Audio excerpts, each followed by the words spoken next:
Hello, brothers and sisters. I wanted to share with y'all today in your Greek Concordance 1379.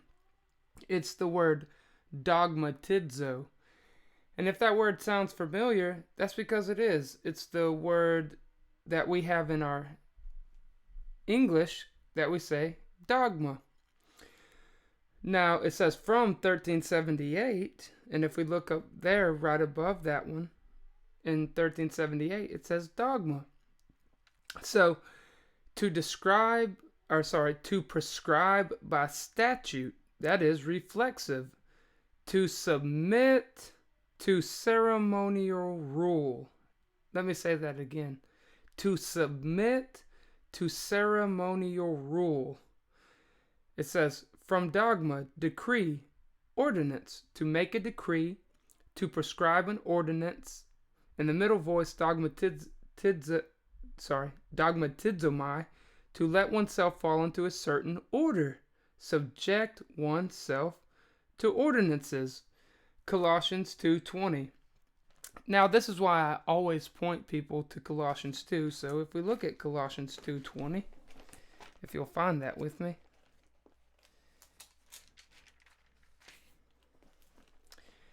It says, wherefore, if ye be dead with Christ from the rudiments of the world, the arrangements of mankind, correct?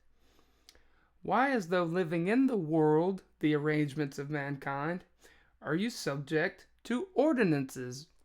Now, the reason why that passage is so important is because we understand here that they are using a liturgy. Now, brothers and sisters, I wanted to take a moment to highlight this for a friend. My friend's name is Tony. And speaking of friends, if y'all ever wanted to, look me up on Facebook. My name is Jeremiah Mills, and it'll be the blonde-haired guy, like the one sitting in front of you right here. So, we speak of this a lot here. Now, the liturgy is when they say, everybody stand, and they stand up, and they say, take your, I can't even think of what that's called. It's been so long since I've been to church. It's the little, take your hymnal and turn to 98. Oh, what a friend we have in Jesus, right? And then you listen to a sermon. So it's all according to a schedule. 9 o'clock, everybody seated. 9:15, open your hymnals. We're singing Psalm 90. Then you listen to a sermon for 30 minutes. Then everybody stands up, sits down, sings a song. That sounds familiar, doesn't it?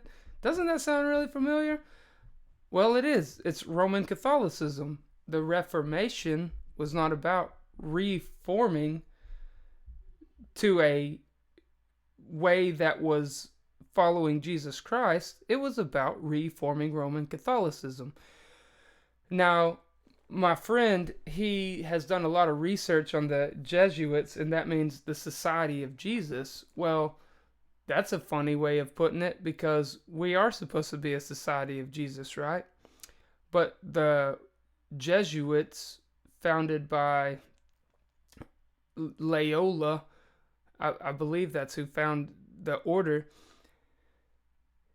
is the Roman Catholic hitmen of the Roman Catholic Church, because that is the persecutors that we find in this world. It's an amalgamation of Babylon, Persia, Greece, and Rome, which is the demonstration of Adam and Eve's sin.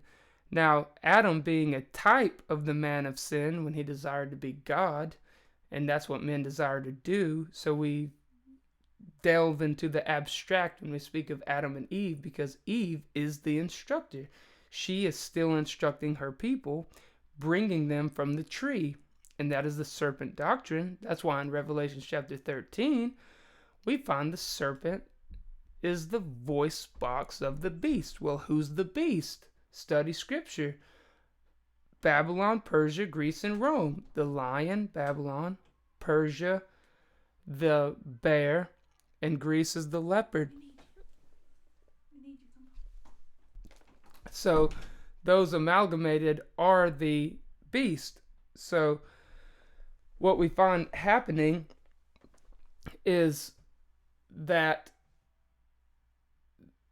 system is what the world calls church. You see a Roman temple, you call it a Roman temple. It has a sun disk on the top, or a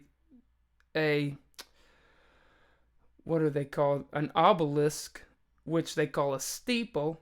That sounds a lot more cuter, doesn't it, than obelisk, Egyptian obelisk, or Babylonian obelisk, right? Excuse me, sorry. So it says, again, this is the same idea of what they call a liturgy. Today, when you're driving down the road, you see it written on the church boards. It'll say, worship service begins at 9 o'clock. Well, that means liturgy, and that's where they prescribe by statute, and then they tell you to submit to ceremonial rule.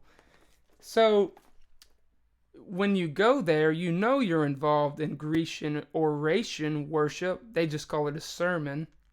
And you're expected to sit there and be docile, be dehumanized, play into the orchestrator's imagination. And that's what they want you to do. They want you to play and be a part of their imagination.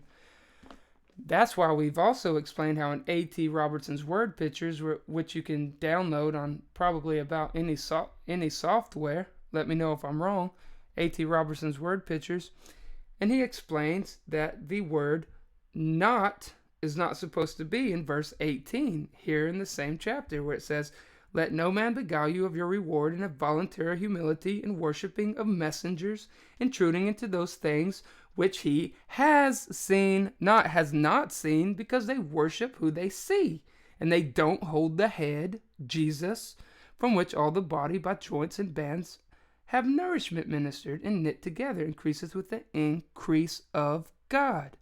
And what does Eve nourish us with and give us the instruction and increase people with? The lie that you can be God. Philonikeia, the love of conquering. They had a strife in Luke 22 about who would be greatest in heaven. And you even hear these rich men from the pulpit, I'm going to have a great big mansion when I get into heaven. And what he's saying is, I'm rich here on this earth, and I'm going to be rich in heaven too. And you're poor here on the earth, and you're going to be poor in heaven, and you're going to obey me. And of course they don't say it like that, but they might as well. They might as well say, I'm an evil person, and you will worship me when we get to heaven. I mean, that's what they're saying. That's how they live their lives now. Ooh, but they're real humble, right? Like, if you go and look at these guys when they're in an interview, you go and listen to Paul Washer, and he's just so sad sounding. Or you listen to someone walk up and say, John MacArthur, how did you respond to that church interruption? And he says, I wasn't bothered by it at all. And he's just real smiley. And then he darts out of the way as fast as he can, right? These guys do not believe Scripture. They believe church dogma. What do I mean when I say dogma? Well, there's many. You'd probably have to go to seminary to learn them all. Now, they have some good handbooks you can get to learn these. They call it, well, the Baptists in the Church of Christ believe in the fundamentals, and as long as you believe in the essentials of the faith, and they're talking about man-made dogmas. And what they do is they create dogmas, and they call them doctrines, but they're false doctrines. They're dogmas. They say, as long as you believe in the dogma of the Trinity, and as long as you believe in the dogma of apostolic succession, which makes us the follow-on apostles, we're the important men, and as long as you believe in the dogma of the Trinity, which unites all of these churches and the essentials, and these are the essentials, by the way, and you believe in the dogma of cessation, and by subscribing to fundamentals and essentials, you are giving your mind to these dogmas because that's what they believe. my